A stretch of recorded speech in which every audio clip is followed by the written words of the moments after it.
സതീഷ്, എന്തിന് ഈ മാർക്സിസ്റ്റ് കൂട്ടായ്മ? PK ശശി അടക്കമുള്ള ആളുകൾക്ക് പാർട്ടിയിൽ ഇപ്പോൾ സ്ഥാനമില്ല. ഇന്നിപ്പോൾ വിവിധ പാർട്ടി നേതാക്കളുടെ പ്രതികരണം അനുസരിച്ച് പല കാലങ്ങളിലായി പാർട്ടിയിൽ നിന്ന് പുറത്താക്കുകയോ ഒഴിവാക്കുകയോ നടപടിയെടുക്കുകയോ ചെയ്തിട്ടുള്ള ആളുകളുടെ ഒരു കൂട്ടായ്മ എന്ന് വേണമോ ഇതിനെ മനസ്സിലാക്കാൻ?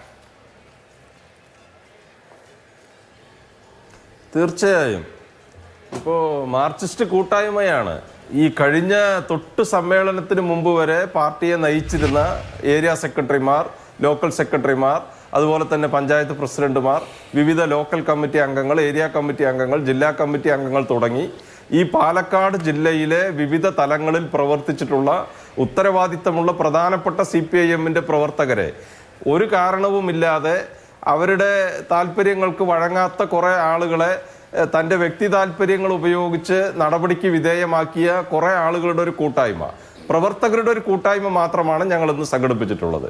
അത് യഥാർത്ഥ ഒരു മാർക്സിസ്റ്റ് കൂട്ടായ്മയാണ്. മറ്റു കാര്യങ്ങളൊന്നും ഇപ്പോൾ തീരുമാനിച്ചിട്ടില്ല. അല്ല, മാർക്സിസ്റ്റ് കൂട്ടായ്മ എന്ന് പറയുമ്പോൾ ഇന്ന് കാര്യങ്ങൾ വളരെ വ്യക്തമാണ്. CPM-ന്റെ ജില്ലാ നേതൃത്വത്തെ ആക്രമിച്ചുകൊണ്ടായിരുന്നു PK ശശിയുടെ പ്രസംഗം. ഇന്നിപ്പോൾ അതിനോടുള്ള പ്രതികരണമായിട്ട് പല നേതാക്കളും പ്രതികരിച്ചിട്ടുണ്ട്. ചെന്താമര ആക്ഷനെ പോലെയുള്ള നേതാക്കൾ, EN സുരേഷ് ബാബു തിരുവനന്തപുരത്ത് പ്രതികരിച്ചു. Sreekrishnapuram area secretary K Jayadevan വളരെ വിശദമായി ഫേസ്ബുക്കിൽ ഒരു പോസ്റ്റ് ഇട്ടിട്ടുണ്ട്. പാലക്കാട്ടെ CPM പ്രവർത്തകരും നേതാക്കളും അത്യാഹ്ലാദത്തിലാണ് എന്ന് വേണം മനസ്സിലാക്കാൻ. അത് പ്രതികരിക്കും. കാരണം അവരെന്തിനാണ് ഇങ്ങനെ വേവലാതിപ്പെടുന്നത് എന്ന് അറിയുന്നില്ല. ഞങ്ങൾ യഥാർത്ഥ മാർക്സിസ്റ്റുകാരായ അസംതൃപ്തരായിട്ടുള്ള ആളുകളുടെ ഒരു കൂട്ടായ്മ ഇന്ന് സംഘടിപ്പിച്ചിട്ടുണ്ട്. അപ്പോൾ ഇങ്ങനെ കുറേ ആളുകൾ രംഗത്ത് വരികയാണ്. കുറേ പ്രസംഗ തൊഴിലാളികളും അതുപോലെ തന്നെ കുറേ അടിമകളും ഇങ്ങനെ അവരെ ന്യായീകരിക്കുന്നതിന് രംഗത്ത് വന്ന് പല പല കാര്യങ്ങൾ, വസ്തുതാവിരുദ്ധമായിട്ടുള്ള കാര്യങ്ങളെല്ലാം ഇപ്പോൾ പറയുകയാണ്. ഇതുവരെ പാർട്ടിയിലുണ്ടായിരുന്നപ്പോൾ ഒരക്ഷരം ആരും മിണ്ടുന്നില്ല. ഒരു ശരിയായ നിലപാട് സ്വീകരിച്ച് ഈ തെറ്റുകൾ ചൂണ്ടിക്കാണിക്കപ്പെടുമ്പോൾ അവരെല്ലാം കുഴപ്പക്കാരാണ് എന്ന നിലയിൽ അനാവശ്യമായിട്ടുള്ള കാര്യങ്ങൾ ഇങ്ങനെ പ്രചരിപ്പിച്ചുകൊണ്ടിരിക്കുകയാണ്. അത് കുറേ പ്രസംഗ തൊഴിലാളികളുണ്ട്. അവർ പല കാര്യങ്ങളും ഇപ്പം അങ്ങനെ പറഞ്ഞുകൊണ്ടിരിക്കും. അതുപോലെ തന്നെ കുറെ അടിമകളും. ഞങ്ങൾ അടിമ കമ്മ്യൂണിസ്റ്റുകളായിട്ട് നിൽക്കാൻ തയ്യാറായിട്ടുള്ളവരല്ല. നിലപാട്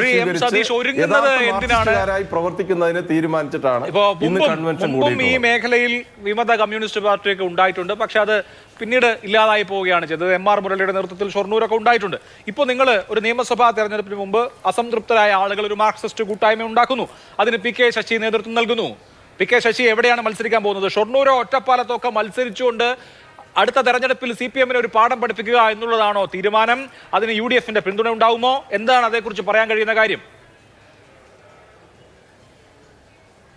അല്ല, അത് തെരഞ്ഞെടുപ്പ് ഘട്ടത്തിലാണ് തീരുമാനിക്കുക. ഇപ്പൊ അതിനെക്കുറിച്ചൊന്നും ഞങ്ങൾ ആലോചിച്ചിട്ടില്ല. ഇപ്പൊ ഞങ്ങളൊരു കൺവെൻഷൻ നടത്തിയിരുന്നു, അത്ര തന്നെ. അല്ലാണ്ട് മറ്റു തീരുമാനങ്ങൾ, തെരഞ്ഞെടുപ്പിൽ എന്താണ് രാഷ്ട്രീയം, ഞങ്ങളുടെ നിലപാട് തെരഞ്ഞെടുപ്പിൽ എന്താണ്, എങ്ങനെ പ്രവർത്തിക്കണം എന്നുള്ള കാര്യങ്ങളൊന്നും ഇപ്പോൾ ഞങ്ങൾ തീരുമാനിച്ചിട്ടില്ല. അത് തെരഞ്ഞെടുപ്പ് പ്രഖ്യാപിക്കുന്ന ഘട്ടത്തിൽ ആ തെരഞ്ഞെടുപ്പ് രാഷ്ട്രീയവുമായി ബന്ധപ്പെട്ടുകൊണ്ട് ഞങ്ങളുടെ നിലപാട് എന്താണെന്ന് ഞങ്ങൾ അപ്പോൾ വ്യക്തമാക്കും. ശരി.